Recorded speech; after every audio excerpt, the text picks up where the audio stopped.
Hello, this is the Shoddy Strawman. Today I'm going to be going over why Diglett was such a good mon in every generation of competitive Little Cup that it was in, and why that's so noteworthy. Now, before I get into it, if you could like, share, and subscribe, I'd very much appreciate it. Now, what makes Diglett such an odd case? Well, first, its BST is pretty abhorrent. It's got 265, and that's really bad because there's stuff like Munchlax, got 390, and it's pretty noteworthy for a lot of gens. Then we got stuff like Abra. I mean, it's got better. We got Apom 360. It's been banned in some generations. We have Ponyta. We've got Onix, surprisingly, because its defense stat's absurd.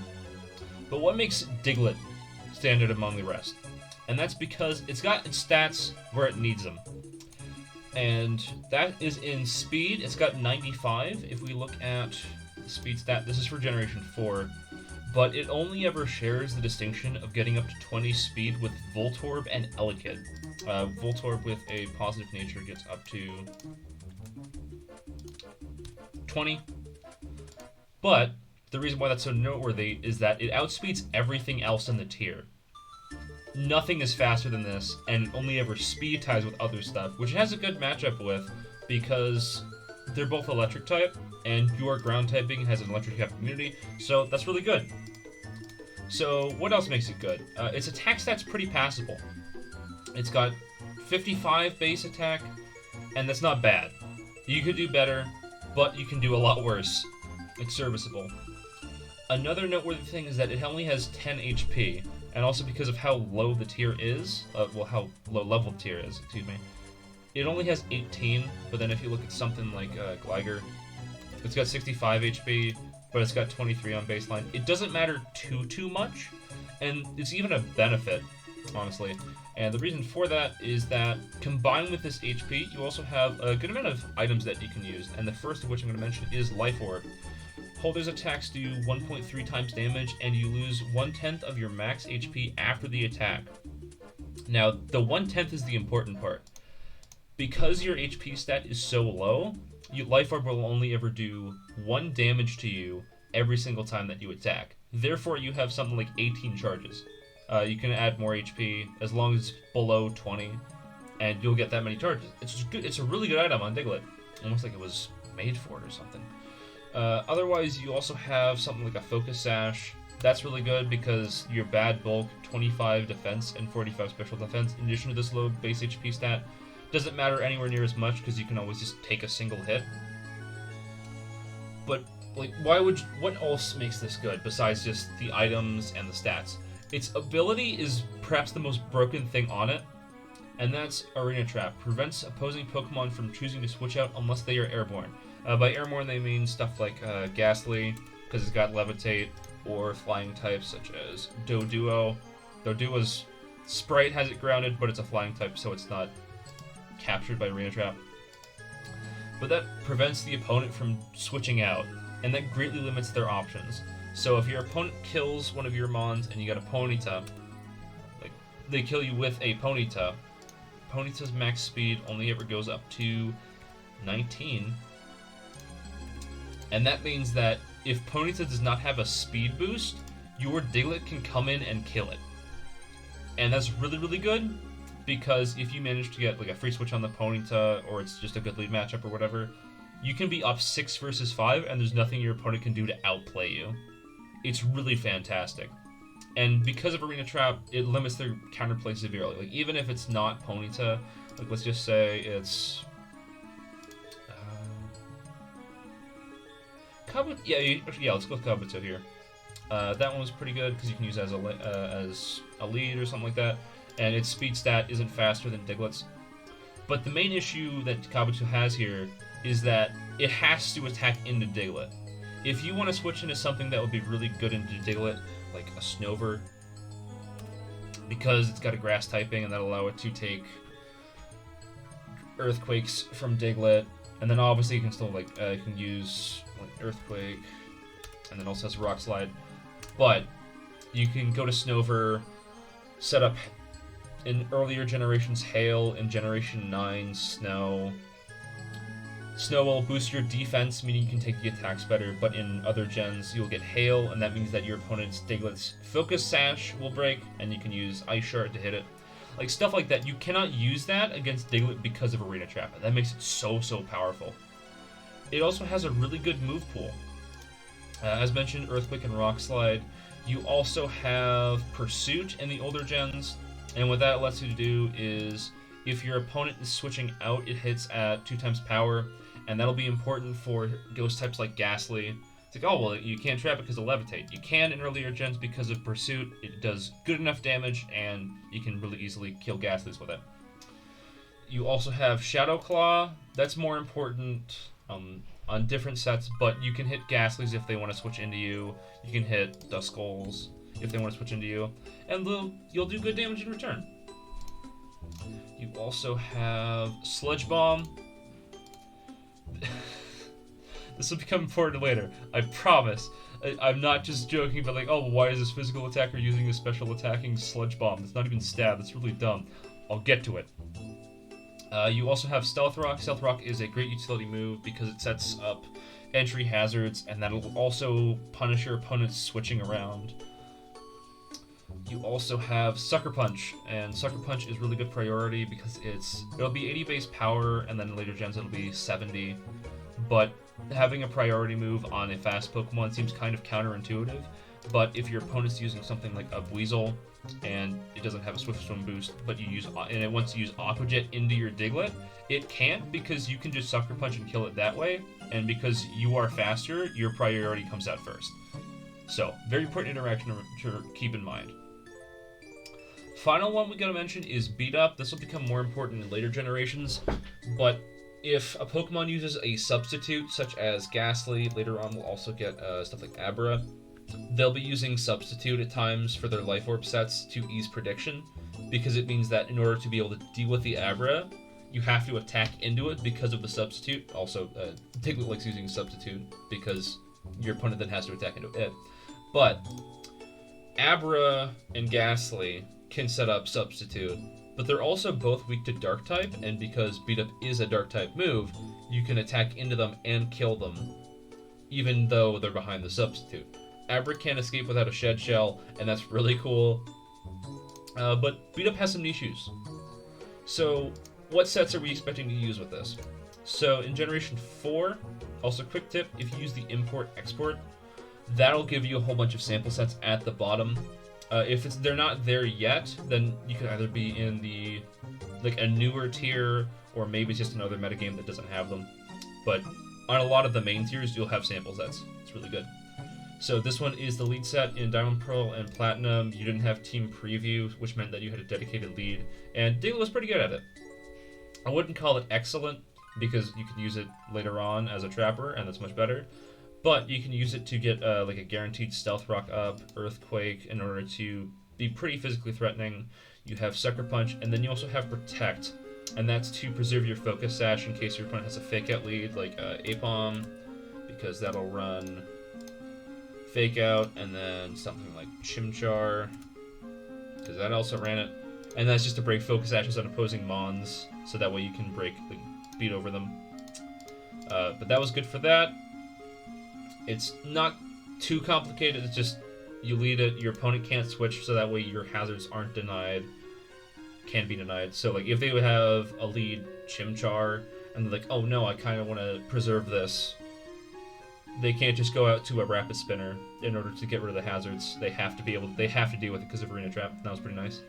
Next we have the non-choice Revenge Killer. Its speed tier is really coming in clutch. You use Life Orb, Arena Trap, Earthquake, Sucker Punch. You have Hidden Power Ice, and that's because the tier king is Gligar. And, like, oh, well, Gligar shouldn't matter. I mean, it's not trapped by Diglett, it's a flying type. However, it has a quadruple ice weakness, but because of that quadruple ice weakness and Diglett still being faster than it, Gligar has 85 speed. It's not faster. Even on its many sets, it's not faster. But you can hit that with Hidden Power Ice in order to be able to just delete it off the face of the earth. And then this is also where Substitute is really good on Diglett. If your opponent's Gligar sees the Diglett and it's just like, I don't want to get hit with Hidden Power Ice, because that'll make me lose my Gligar. Let me go into something else that's a lot more safe. Well, instead, you can substitute up, and on their switch out, they have to be able to attack into Diglett twice. And it makes it really hard for them to get progress. Really good idea. Then in the final one that we have Choice Band. Let's go. In my How to Little Cup video, I mentioned that you should never use Choice Band and Choice Specs. The reason for that is because there's a lot of rounding down in the calculations, and the biggest factor in that is Eviolite. And if I go to this Duskull, and if I try to put Eviolite on it, it's not in Generation 4, so you can comfortably run a Choice Band set, and it's whatever. You have Earthquake, Hidden Power Ice, once again to hit Gligar. You have Sucker Punch, because that'll be really strong. And then you got Shadow Claw to bop stuff like Duskull and Ghastly. And then if we go to the viability rankings for Diamond, Pearl, and Platinum, an A- tier is Diglett. It's really, really good. Next, we have Generation 5.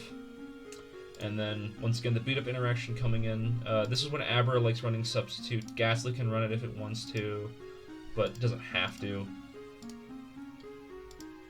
But also, you have your own Substitute to ease Prediction. You can also use... You can use Rock Slide if you wanted to, if you want to hit some niche stuff, but I think that Beat Up and Sucker Punch are more valuable overall.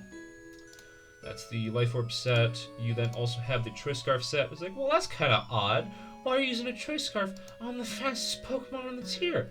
What's it gonna do? The answer is that you revenge kill other Choice Scarfers. Like, Ghastly can run a Choice Scarf set, and in order to make sure that, well, I mean, you tie it, and that's kind of fine, though. Wait. Oh, because it's running less IVs. I forget about that. Because you need a certain hidden power type, I think. But, if you run... Yeah, okay. But because it's got a different hidden power type, and you can reliably run the hidden power fighting on it, and that'd be pretty good for Pawniard. You can reliably trap this with Pursuit, and that's pretty cool. An additional tool that I got, Final Gambit. And this is surprisingly really effective. It's a fighting type move, so you can't use it into stuff like Ghastly. But what it does is that it does damage equal to the user's HP, and then the user faints. And this is actually kind of good, because even though the base 10 HP stat isn't great, you still get up to 19 HP because of how the HP stat works in Little Cup. So even something as bulky as Hippopotas is still going to take... what is that, nearly 80% of damage just from Final Gambit. It's going to be a really nice tool, and it also helps you against things that are trying to set up Crit Me Not Sweepers, but then you also have stuff like Bronzor, Calm Mind in this generation. And it doesn't really want to take it, and what it does is that it uses Calm Mind a bunch, and because of its really nice natural defenses, it's really hard to break over. But if you just used Final Gambit into it, you do 19 HP, Bronzor has not got a fantastic HP stat. I mean, there's still something. But being able to deal 19 damage to it in one hit, fantastic. Finally, we have a Sandforce set. Oh my lord. What?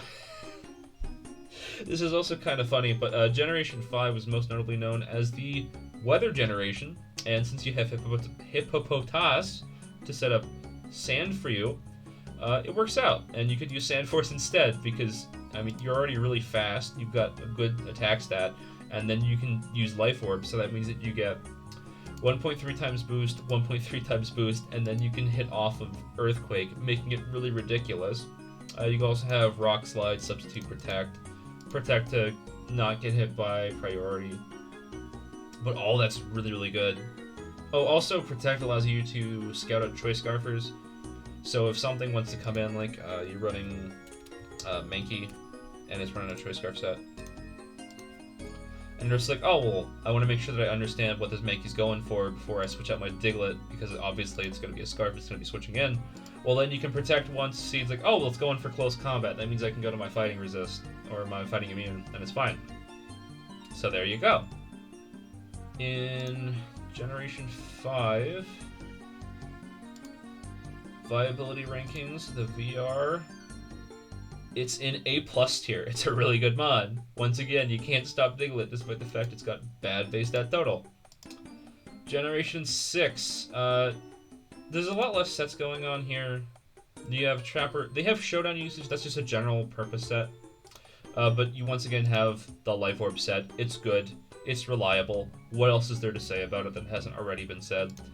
Then you also have, you can kind of use this as a lead set, but also a Stealth Rock setter. Fletchling is really common in this tier. If we go to the viability rankings for that, for Generation 5 Oras, Meanfu, Pawniard, and then you have Diglett, S- tier. It's that good. And then you have Fletchling. And Fletchling was really good because it has Gale Wings before the nerf, so it'll always get priority on its flying attacks. Therefore, by getting Rocks up, you really limit it. So that's good. You can use that. But also you have Rock Slide and Sucker Punch for good priority, and then you can hit flying types. Not too much to say about it in this tier. Then in Generation 7, you have Ground EMZ. So you know how I said that Final Gambit's really good? Well, you can use functionally, like almost really close to a Final Gambit, except you use up your Z move slot, and instead you get to hit something really hard with an Earthquake. So that'll be pretty cool. And then otherwise, it's the same. You have the same stat spread because you can run max attack, max speed, and then you get a little bit of an HP. Next we have Choice Scarf set again. Let's go! Fastest mon in the generation, in the tier, right? Barring Voltorb and Elekid, but also yes, nothing got faster. Crazy. But fastest Scarfer, it revenges other choice Scarfers, and then you can still do your other stuff. Beat up on the substitute mons. Final Gambit for good damage. All that stuff. Oh, yes, it gets Memento. Forgot about that. So, Diglett got a really important addition to its move pool, and that's Memento, and that allows you to lower a target's attack and special attack by 2 stages, and then the user faints. And that's actually really, really good on hyper offense teams because it allows Dragon Dancers like Tyrant, this to become really, really, really good in Generation 8. You have stuff like Belly Drummers. You can do that on Magby because it's got a really good speed stat. You got Zigzagoon as well because it's got extreme speed. That kind of stuff. Memento lets them set up significantly easier because they're going to be taking, if not half damage, close to half damage. Something like that because of the 2 stages that it drops by. So it really allowed it to... Also, you can set up rocks with it. And that'll make you like a hyper offense lead. You can set up rocks, then go into Memento, and then you just start sweeping and just go for it. Not a bad set at all. Then we get to Generation 8, and this is where things become a little bit stupid. Because you got, you got technically 5 with Showdown usage, and that's not too important. But we... Hey, we noticed that Diglett's really powerful. Oh, actually, before I go any further, viability rankings in Generation 7. Diglett's A+ tier. Can't stop it. But this generation is just very funny because you have Air Balloon Diglett, and one of the things that Air Balloon Diglett really likes doing is counter-trapping other Diglett, because the most powerful move that Diglett has, well, barring Sucker Punch, is Earthquake. So in order to make sure that your bonus Diglett doesn't go out of control, you just use your own. Just Air Balloon in, it's fine. You can also use this for, Mudbray would run a Triscarf set, and if it locked into Earthquake, then you could just destroy it, and it couldn't do anything. And that would be a good idea, but also it's just like, also works on Diglett as a side effect, so no, this does have opportunity cost, because then you're not having a possible speed boost because of Choice Scarf, or the possible damage boost of Life Orb. But then you also have Eviolite set, and that was actually kind of nice, because you can run a bit more defensive investment, and then you can take a hit or two from Abra, because Abra's Life Orb set was actually really nasty. You also had a Shed Shell set, so that was really, really annoying to deal with, because now like Abra actually has the space to get out of Diglett's way. But because you had Eviolite, you had some defensive utility even so, because your special defense is actually pretty good. Then next we have Life Orb set, classic as usual, does the same things. Rock Slide, it gets a bit more of a mention because Larvesta is kind of important in this generation. Because the meta is ruled by Meanfu as the fighting type, and Larvesta takes its attacks well because it can spread burns, and if you have a Diglett to Rock Slide it, That's good. But also, another really important addition is the fact that Grookey got added, and its sets like running Grassy Surge, which summons Grassy Terrain. And for those who don't know, Grassy Terrain halves the damage of Earthquake, which Diglett really likes running. I'm pretty sure it's on every single one of its sets. So, you know how I mentioned the Sludge Bomb from earlier? Well, yeah! You can just use a special Focus Sash set, and then you can beat over Grookey, and not get hampered by Grassy Terrain. I remember writing the analysis for this. It's so dumb conceptually, because it's just like, oh, well, you know, Grookey exists. How are you going to deal with Grookey with all these other sets? Well, I just run a special offensive set instead. Just run Sludge Bomb, beat over Grookey. Also, if hazards are up, you can use Protect to stall a turn, and then the Grassy Terrain healing will heal you back up. You also have Final Gambit, so you have additional utility. But it's such a stupid idea of just like, oh, well, you know, it's got 35 special attack. That's enough! I'll just throw Sludge Bomb at Grookey! Oh. Also, if anybody's wondering, this is A+ tier anyway. It's just such a stupid thing that happens. It's just, oh yeah, I Sludge Bomb Grookey and I still do work. You also have Earth Power to function as a normal Trapper.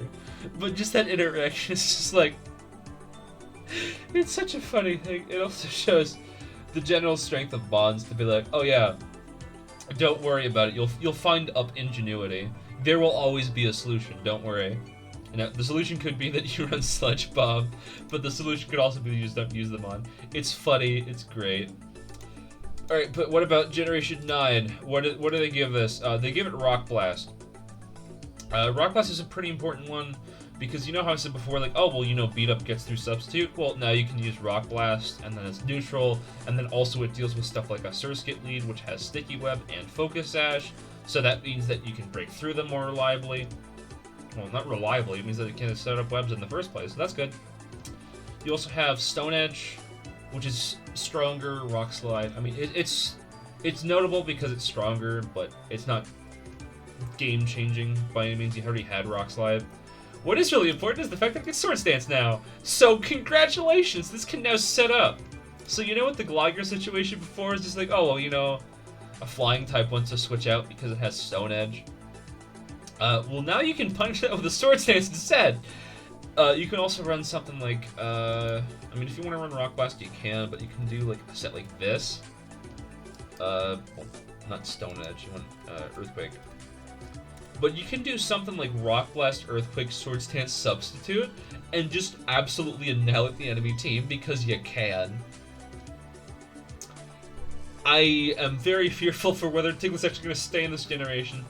It wasn't banned in any of the other ones because its stats are really frail, so like you can hit it with like anything and it'll die. But it's just really funny that they managed to make this bot even better somehow, because they gave it Rock Blast, they gave it Stone Edge, they gave it Swords Dance. Oh lordy, why did they give it Swords Dance? Also you have Terra Blast, and that's pretty important for overcoming some of your checks. Because you can do that versus Toad Skull, which would normally be like, oh yeah, it's fine, I'm Grass Ground type. I can take Earthquakes and Stone Edges all day. Well, then you can Terra Ice, use Terra Blast, and just destroy the Toad Skull, and it's whatever. Hooray! Oh boy. Still have Final Gambit. Reversal could be an interesting set to run. I feel like that was definitely run in a different generation. You can do like a Focus Sash, and then you have... I mean, yeah, you can do like that, and then you have Earthquake, Rock Blast or Stone Edge, whichever you prefer, and then you have Protect to make sure, like, if your opponent has a Fake Out user, they can't break over it, and then you have Reversal. And then you just start sweeping. Very dumb, very stupid. It's got way too many options, despite the fact that it's got this terrible base stat total. But it's shaping up to be really good. And also because currently the Tier King is Girafarig, we're going to see whether or not it gets banned. I'm expecting it to. But you have Sucker Punch for that. But then you can also Terra type to Dark. Yep. Terror type Dark, and that allows you to beat over Girafarig because it wants to use either, like, any of Twin Beam, Psychic, or Psychic Fangs in order to try and attack into things because it's a Psychic type. And if you Terra Dark, that means that your Girafarig trapping is significantly better. It'll also help you resist Pawniard's Sucker Punch, and that means you can trap that more reliably. Like, despite the fact that its base stat total has not changed an inch, not a single bit of it has changed. It's still so good, just because of the fundamentals of the game. It's absurd. And that's all I think. Yeah, that's all I have to talk about for now. We'll see if like this might genuinely get banned if somebody finds a really nasty setup with Swords Dance. We'll see, but I'll keep you updated. Thank you very much for tuning in. I really appreciate it. And once again, if you could like, share, and subscribe, that'd be really cool too. Thank you for watching me for this long. Have a good day.